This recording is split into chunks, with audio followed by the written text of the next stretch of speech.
When I was 22 and fresh out of college, the way I thought about money was simple. And I don't mean simple in a good way. I mean simple in the sense that I didn't really think about money at all. I didn't see money as a tool that I could use to work for me. I saw it as something that showed up in my account and was meant to be spent almost immediately. I had no real concept of investing. I had no real concept of investing and no real concept of how money could work for me.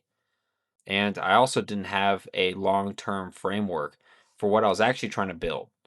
All I knew was that when money hit my account, that meant for me it was time to go out, time to have a good night with friends, hit the bars, go to the mall, upgrade a few things in my life, and enjoy the feeling of finally having real money for the first time. And lifestyle inflation when I was 22 hit me really fast. I went from seeing a couple $100s per paycheck when I was in college to seeing a few $1,000s per paycheck right after college. And because I was making six figures right off the bat, I felt like I suddenly unlocked a completely different level of my life, a different level of freedom. And at the time, this was the most money I'd ever seen in my life. So naturally, my spending increased almost without me realizing it was even happening. My standard of living increased quickly as well. My expectations of what was quote unquote normal spending also changed. And because nothing was immediately wrong in my financial life, this all felt fine in the moment.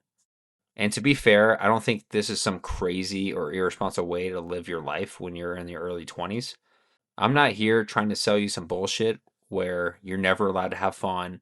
I'm not telling you that you have to eat top ramen every night. I'm not telling you got to live in the cheapest apartment possible. And I know that's not the reality for most people. That's why it's not sustainable. And that's not the point of this video.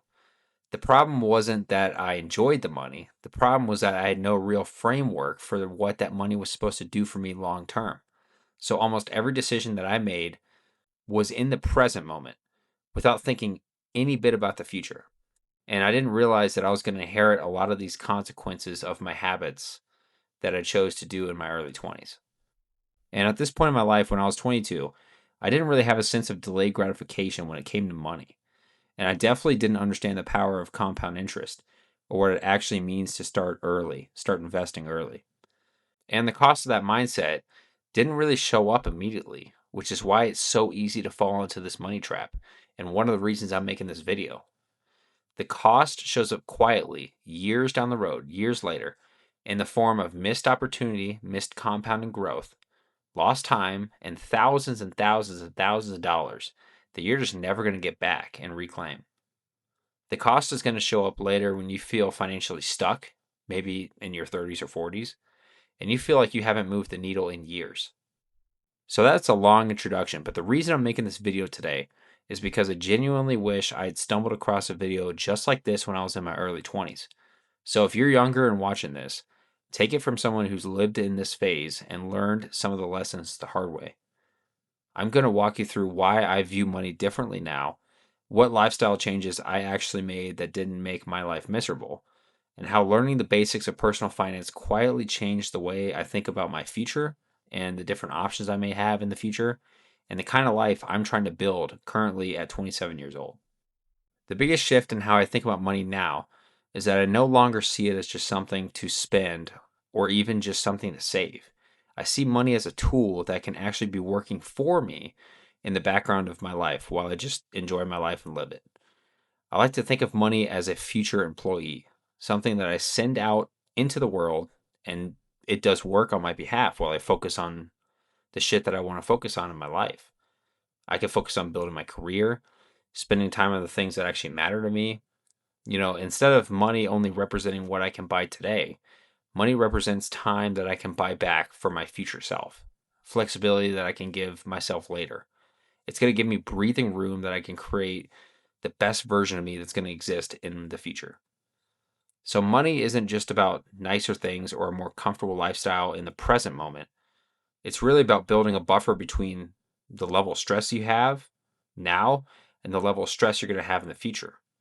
If we're being honest, most people's stress can come from being financially trapped, from that feeling of living paycheck to paycheck, that feeling of constantly waiting for that next direct deposit to hit so you can breathe again. And I don't say that from a place of judgment. I say that because I felt this pressure before. It's exhausting. One of the main reasons I care about this stuff now and why I make these videos is because I want people to realize that it doesn't have to feel like this forever, and that with enough time and consistency, you can slowly build yourself out of that cycle. I'm literally talking about you can start from $0 here. Anybody can pick up these habits today and start thinking big picture, start thinking long term. You're buying yourself the ability to walk away from a job you might not like. Financial freedom will look different for everyone, but the underlying point here is the same. When money works for you instead of the other way around, your life starts to feel less trapped. That's also why the way I think about my paychecks has completely changed. Every time I get paid now, my first thought isn't, what can I spend this money on? It's how can I put this money to work for me? I'm thinking about how much I want to invest, how much I want to add in my emergency fund, and then intentionally how much I'm going to give myself to enjoy what I'm doing now, my discretionary spending. Zooming out here, the best way to stop feeling trapped financially isn't to obsess over every small purchase that you make. It's to start thinking long term and thinking big picture. You might make some small sacrifices in your 20s. You might choose not to inflate your lifestyle. You might delay a few upgrades of your life. But the trade off here is that you're giving yourself a chance to invest early and live a completely different life later on in your life. One where you're not constantly stressed about money and living paycheck to paycheck. A life where you have more options than you could have ever dreamed of. I also used to think that investing was all about being smart enough to pick the right stock at the right time, all about timing the market and trying to catch the next big opportunity. I hadn't learned yet that the most powerful part of investing isn't your intelligence or timing the market really at all. It's literally about consistency and time in the market stretched out over a long period of time. That is Compound Interest Formula 101. At 22 years old, I cared way more about whether I was doing it right than whether I was doing investing at all. I was what you may call all bark, no bite. I was the person that talked that big game, but never put anything into action. And that perfectionist mindset that I had actually, delayed my investing. And I kept waiting to feel 100% confident before I started doing any sort of investing. And honestly, I really thank my mentors at work because they forced me to invest in my 401k right off the bat, even while I had this mindset, which helped me grow my net worth to what it is today. But I swear I could literally be maybe at $400,000 plus net worth if I just started my Roth IRA and a brokerage account sooner than I did and not wasted my money on dumb shit. Instead of doing this, I was deep diving into stock forums and those Reddit threads, all that Wall Street bet, you guys know about that Reddit thread, convincing myself of the next big winner that was right around the corner if I just did enough research. I spent an embarrassing amount of time trying to pick the perfect stock instead of doing the boring, obvious thing, which to me at the time could literally just been, let's say, invest in the S&P 500 in all my accounts. Looking back, the real cost of that delay of postponing my investment was just missing all those years of market growth and compounding interest. I'm never going to be able to go back and reclaim that time. That's why I want to harp so much on this video. Time is your best friend. If I had simply put maybe let's just say a few $100s per month into the S&P 500 in my early 20s and in my Roth IRA and brokerage accounts, those early dollars would have had the most time to compound, which means they would have quietly done more work for me over the next few decades, and I wouldn't have had to invest as heavily as I am now because I would have invested way earlier and it would have been compounding so much right now.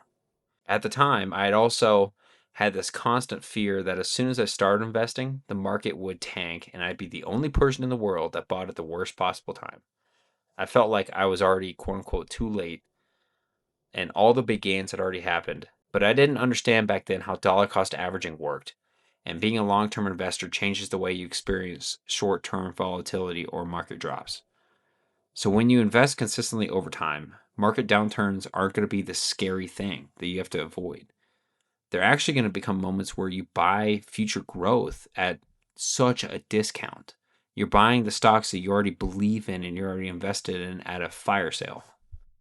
And I know I've been rambling here for a hot minute, but I want to touch on one more mindset shift that I had about money now that I'm 27 years old, because this one took me a while to fully internalize.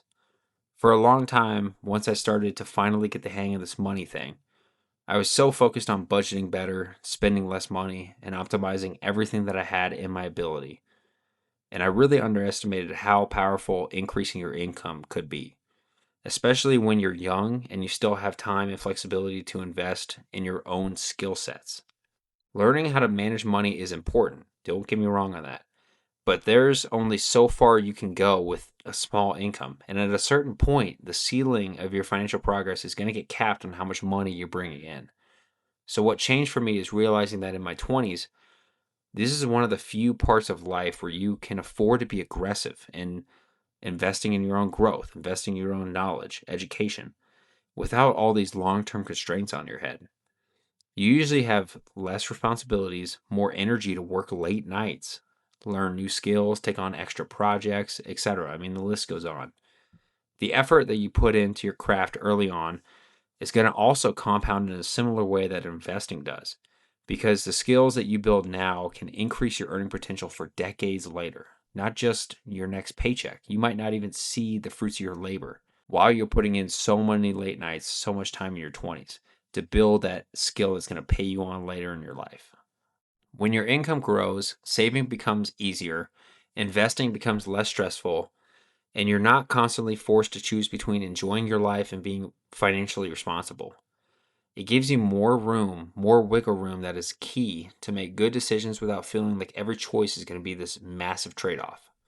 My definition of success has changed a lot since I was 22.